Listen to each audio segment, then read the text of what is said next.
क्या आपको वो वक्त याद है जब आपने पहली बार साइकिल चलाना सीखा था? गिरने का डर था, लेकिन सीखना ज़्यादा ज़रूरी था।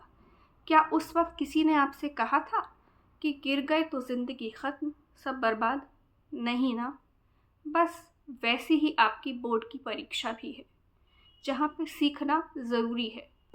हो सकता है गिर जाए, लेकिन ज़्यादा ज़रूरी ये है कि आप गिरने के बाद खुद को संभालने का जज्बा रखें, गिरकर फिर से उठें और खड़े हो जाएं एक नई शुरुआत करने के लिए।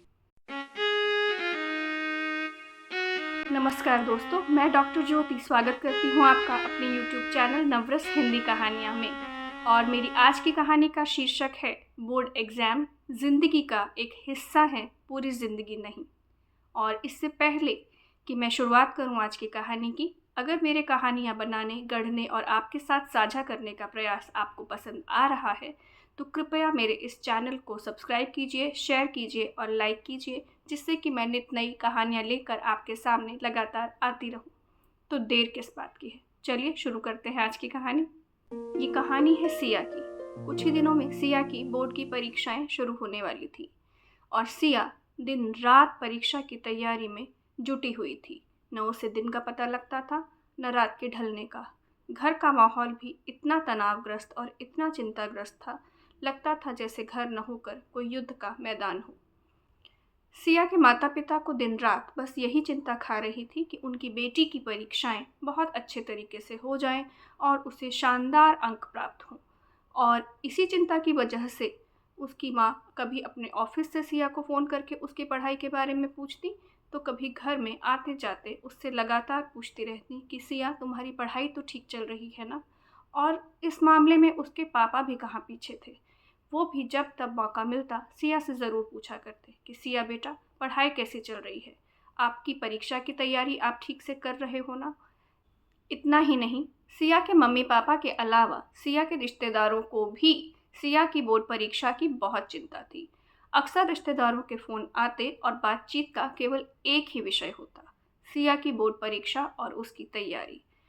ये सब देखकर सिया लगातार बहुत ही अधिक दबाव अनुभव कर रही थी, क्योंकि न केवल उसके मम्मी पापा बल्कि उसके रिश्तेदार भी बस एक ही विषय के बारे में सोचते थे, और वो थी सिया की बोर्ड परीक्षा।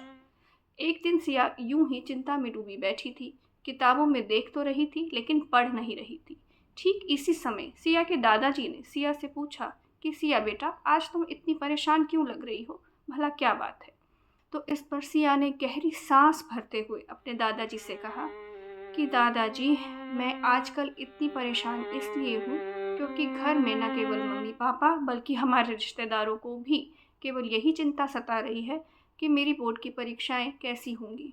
और मुझे अब ऐसा लगने लगा है कि मेरी तैयारी अच्छी नहीं है। हो सकता है मैं इन परीक्षाओं में फेल भी हो जाऊं, और अगर ऐसा हुआ कि मेरे अच्छे नंबर नहीं आए या मैं फेल हो गई, तो दादाजी, मेरी तो ज़िंदगी ही ख़त्म हो जाएगी। मेरे सामने कुछ नहीं बचेगा। और ऐसा कहकर सिया हताशा में डूब गई। हताशा में डूबी सिया की ऐसी बात सुन के जैसे दादाजी भी एकदम मायूस और हताश से हो गए। लेकिन फिर उन्होंने अपनी प्यारी सिया के सिर पर हाथ फेरते हुए कहा कि सिया बेटा, अगर तुम्हारे पास थोड़ा सा वक्त है तो क्या मैं तुम्हें एक कहानी सुनाऊं? सिया ने कहा, जी दादाजी, क्यों नहीं। हाँ, मैं आपसे कहानी ज़रूर सुनना चाहूँगी। बताइए ना, आप क्या कहना चाहते हैं? इस पर सिया के दादाजी ने मुस्कुराते हुए सिया को बताया कि जब मैं और तुम्हारी दादी एक साथ पढ़ा करते थे, तो मैं उन्हें ढेरों पत्र लिखा करता था और मैं भाषा में बहुत ही अच्छा था। वहीं दूसरी ओर गणित में मैं इतना बुरा था कि मेरे शिक्षक अक्सर मेरे माता पिता को कहते थे कि इस लड़के का भविष्य तो अंधकारमय है, इसका कुछ नहीं हो पाएगा, क्योंकि ये गणित के सवाल अच्छे से नहीं समझता, इसे गणित समझ ही नहीं आता। ऐसा सुनकर मेरे माता पिता भी अक्सर चिंता में डूबा करते थे। लेकिन देखो, मैं वही लड़का हूँ जिसे कुछ विषय नहीं आते थे, लेकिन कुछ विषयों में मेरी समझ अच्छी थी। आगे सिया से बात करते हुए उसके दादाजी ने बोला कि देखो सिया, किस तरह से मैंने अपनी ज़िंदगी में अपनी मेहनत और अपनी लगन के दम पर एक अच्छी जगह बनाई और सफलता प्राप्त की, और ऐसा ही तुम भी कर सकती हो। सिया ने गहरी सांस भरते हुए फिर से दादाजी से कहा कि दादाजी, आप जो कुछ कह रहे हैं वो मैं समझती हूँ, लेकिन आज ज़माना बदल गया है। अगर आज के समय में अच्छे नंबर नहीं आए तो ज़िंदगी में बहुत कुछ करने के लिए नहीं बचेगा। इस पर दादाजी ने फिर से सिया को समझाया कि मेहनत करके अच्छे अंक प्राप्त करने की कामना करना ठीक बात है, उसमें कोई बुराई नहीं है, लेकिन ये सोचना कि यदि अच्छे अंक नहीं मिले तो जीवन खत्म है, बुराई इस बात में है, क्योंकि उसे ये समझना चाहिए कि बोर्ड की परीक्षाएं ज़िंदगी का केवल एक हिस्सा हैं, एक पड़ाव है, वो पूरा जीवन नहीं है। तो अपनी तरफ से उसे मेहनत करनी चाहिए, लेकिन ये बिल्कुल नहीं सोचना चाहिए कि यदि अच्छे अंक नहीं मिले तो जीवन ही खत्म हो जाएगा, क्योंकि कई बार मंजिल से ज़्यादा आवश्यक होता है उसका रास्ता। और दादाजी ने अंत में अपनी प्यारी सिया को समझाया कि सिया, अगर तुम जीवन में खुद पर हमेशा भरोसा रखोगी, सीखने का जज्बा बनाए रखोगी, तो बोर्ड की परीक्षाएं तो चीज़ ही क्या है, तुम जीवन की परीक्षा में हमेशा पास होती रहोगी और सफलता को प्राप्त करोगी। और ये सब सुनकर जैसे सिया के दिल से एक भारी बोझ सा उतर गया था। आज बहुत समय के बाद वो अपने मन से शांत अनुभव कर रही थी और उसने एक अच्छी नींद ली। और जब सुबह सिया सोकर उठी तो उसके शांत चित्त को और शांत व्यवहार को देखकर उसकी माँ ने उससे पूछा कि सिया, आज तो तुम बहुत खुश लग रही हो। और इस पर सिया ने अपनी माँ को जवाब दिया कि आज से वो केवल बोर्ड की परीक्षाओं के लिए ही नहीं, वो जीवन की परीक्षा के लिए तैयार है, क्योंकि अब सिया ये अच्छे तरीके से समझ चुकी थी कि बोर्ड की परीक्षाएं ज़िंदगी का केवल एक हिस्सा हैं, पूरी ज़िंदगी नहीं।